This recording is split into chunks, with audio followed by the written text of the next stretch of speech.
Good afternoon, everyone, and welcome back to my channel.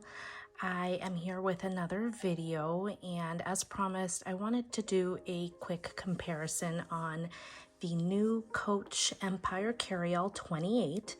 This new beauty back here, not fully unwrapped, is just released today. It went live on the website, from my understanding, today, or at least in boutiques, and I found it as I was going down a rabbit hole the other evening. As soon as I came home, I went to the Mall of Georgia on Saturday, and my essay showed me this beauty, and I fell in love. However, I fell in love with a bigger size, but I'm not going to talk about all of the same things I talked about in that unboxing and first impressions video, because I don't want to be boring and repetitive, but I much prefer the larger size, but it's not quite the right size for me and my needs. But as I was unboxing that, I completely forgot about this bag. This is my daughter's bag now. It was mine when I got into my phase of buying vintage Coach pieces. And clearly I'm drawn to certain things. In fact, I probably should have brought out my first Coach bag that I loved and my aunt gave to me, but I ruined her with the Coach tea roses. That's a video for another day. But anyhow, I'm drawn to this color. I absolutely love the maple color and the burgundy tones that Coach has. So as I was unwrapping this one, and as you can see, I haven't fully unwrapped her out of respect to the person who will likely own this bag, spoiler alert, I am returning this. And that's probably the main reason why I didn't order it through my boutique. It wasn't a lack of patience or anything. I kind of scored a 15% off if you're a first-time buyer with Neiman Marcus. They had a coupon, and I'm like, hey, cool. If I keep it, wonderful. And if I don't feel too bad bothering my essay. So I know you guys like to be bothered anyway, but you get my point. I was pretty certain this was going back. So as I was unwrapping this, I really remembered this bag. And this is the Manor. And this bag has a back pocket. It's a different style, obviously, because it's a flat bag.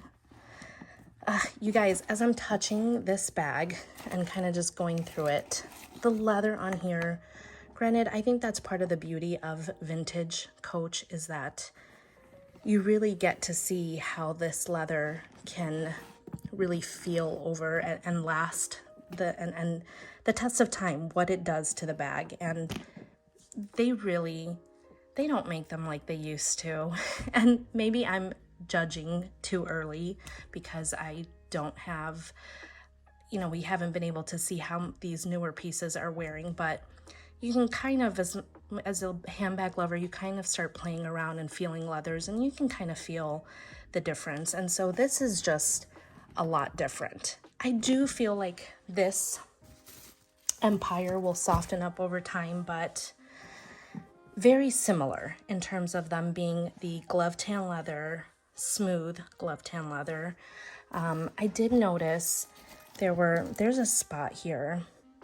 You can kind of see that at some point somebody tried to buff it out, and I'm not going to mess with it because it's going back. It doesn't look good.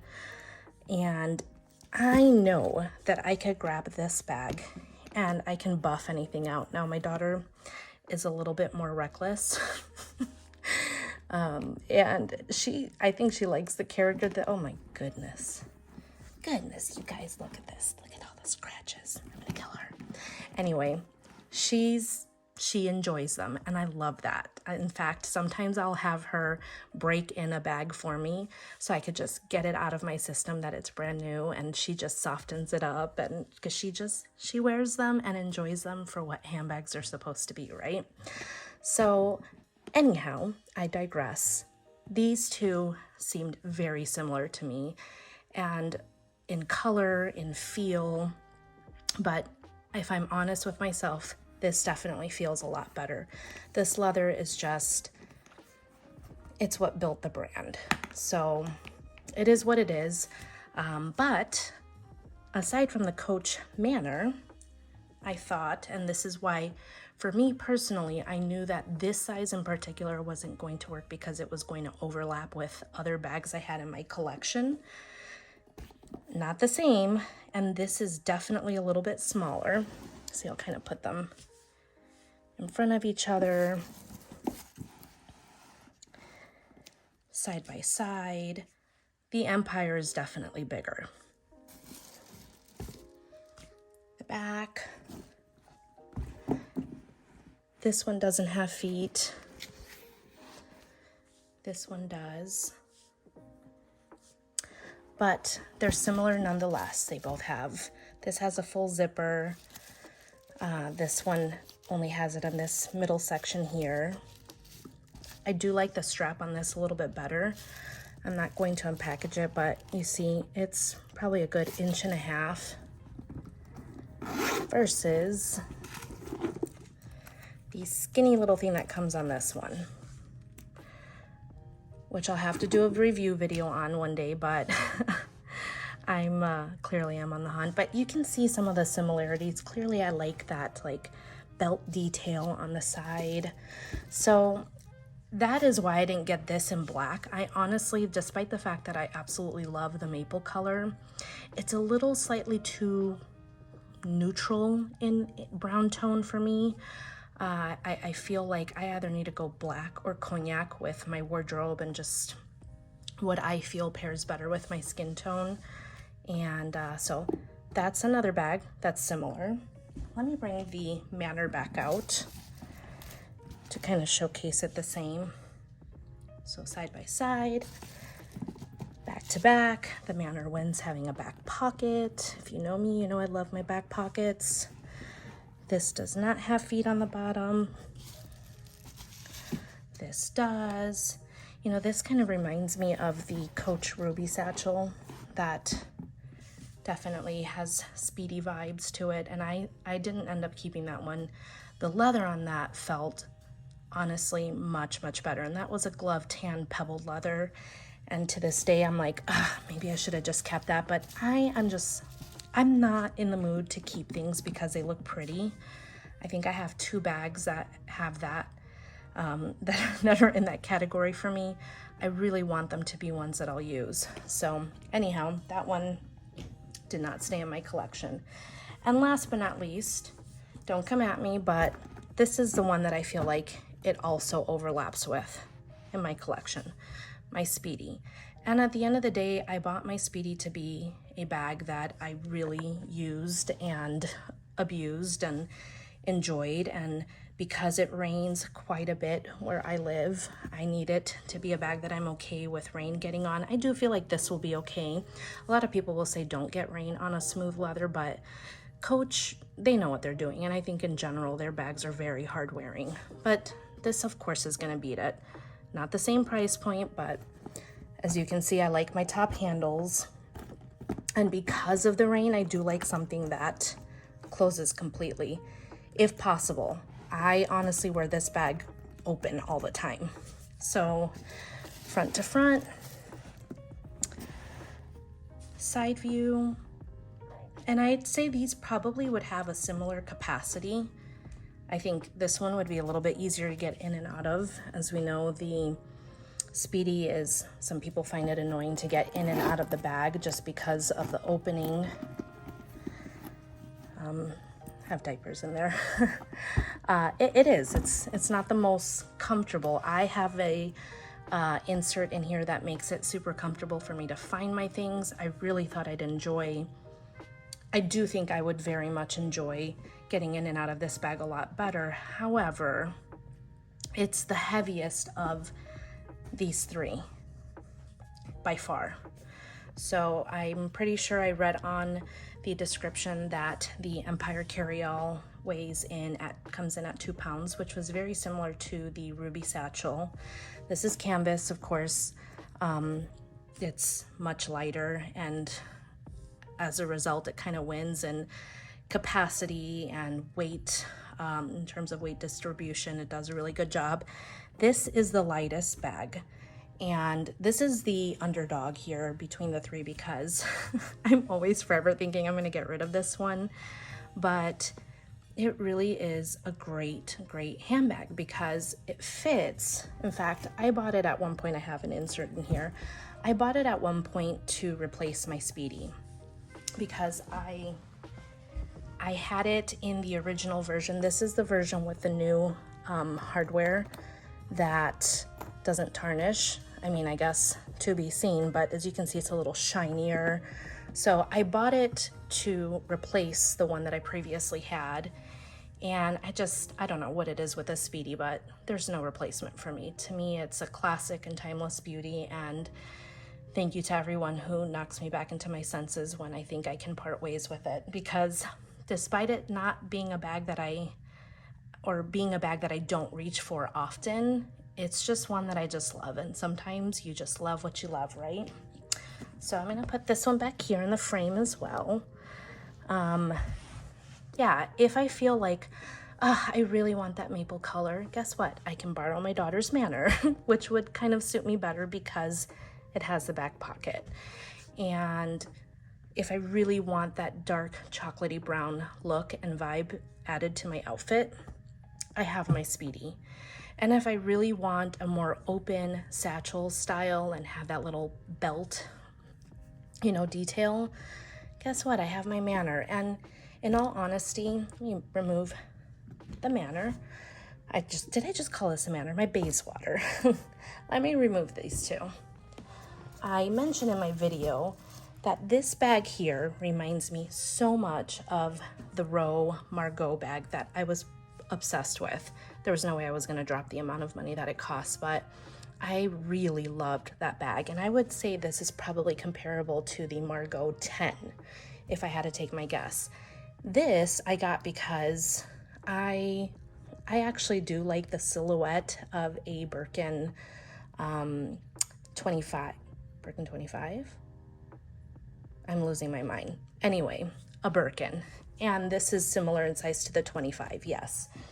And so I have found that my budget just doesn't call for being in the luxury space. And because I change my mind frequently enough in styles, it just is not worth the headache for me. However, I love that you have some more contemporary brands like Coach releasing things that give us that feel at a more attainable price point. So I love this bag. It's hard because I absolutely love what Coach did. I think that they really brought in a silhouette that was missing, quite frankly, in their lineup. They were kind of very much leaning towards the trendy. I love that they bring colors for, people out there who love those pop of colors. I'm as boring as they come, as you can see. I have brown, black. A friend of mine tells me that I'm, she gets all the pops of purple and blues, and I love her collection, but I'm boring, and I admit it. So that said, I love that Coach is really trying to reach the masses, and they're doing it well. They're not compromising. While I do think there's a little bit of compromise on this leather, I do feel the more I kind of touch it that it will get soft and supple over time. So I unfortunately, I won't be keeping it to find out what happens. But if you found yourself really loving, the look of a Birkin, like, I don't like getting dupes. That's not my goal. I like inspired by pieces. So that's why I got this piece. I really loved the detail on here. It gave me those Birkin vibes and not at the Birkin price tag. And I love this because it so reminded me of the Row Margot bag. But again, this piece was what? $5.50 and 15% off with Neiman Marcus if you're a first-time customer. So I loved that about it. And I very well might give myself some time to think on it, just because this is my daughter's and I let her stuff be hers and she lets my stuff be mine. I mean, I think we both know it's an open door policy, but yeah, it's funny. The same thing happened to me with the pull-end seam, and I started to have doubts. and I kind of packed my stuff in, and I realized, you know what, this is dumb, because everything that I had in the pull-in seam, total tangent, you guys, by the way, everything that I had in there, minus my son's tablet, fit into here. Much more convenient to carry. So it's tough because I already know and can fully justify, hey, why not have an all black, an all brown, and a checkered? You know, in my mind, I can justify keeping it. But the couple things that ultimately make this one kind of where I'm leaning on it going back is it looks a little viejita. That means old lady in Spanish. It's not, I mean, I don't mind looking like an old lady, let's be honest. It makes me look wise, and I'm okay with that. But I don't feel like this color is doing anything for me. And the way this is like a dumpling shape for me, because I'm on the curvy side, and I know lately I've been doing faceless videos, but you've seen me, I'm on the curvy side. And sometimes that helps soften your outfit, but I think that I like more structure in my bags. Like if I'm gonna go round, I'm gonna go round. If I'm gonna go square or trapezoidal, I kind of like it to have that contrast against my figure. So let me not ramble on. Again, I love this bag. I'm super torn, and I'm on the fence just as I was with the pull-in seam. But in my heart of hearts, I know that this unfortunately is not going to work out for me. It's going to end up sitting in my closet because I'm going to reach for the two other options that I've compared to in this video. And again, I'm on a mission on having simplicity and having things that I could kind of live in for several days, because I am a busy mama of 5, and it doesn't make sense for me to keep things in my wardrobe and feel like I have guilt watching them sit in my closet. And just, you know, spending money when it doesn't need to be spent. Like this money could go towards anything. There's a million things I could say this could go for. And I know that as handbag lovers, that's not the point. But I think many of us are, at least on my feed, are on this mission to kind of really curate. And whether that means in size or in style, I do want to keep it limited in number. And I also want to have somewhat of a variety in my collection. So that is that. I appreciate you guys watching if you've been on here for this long, for this one bag. I do think that many of you will like this, and I hope that you found the comparisons helpful. Please let me know in the comments if there's anything else you'd like to see, and I will see you guys in the next one. Bye.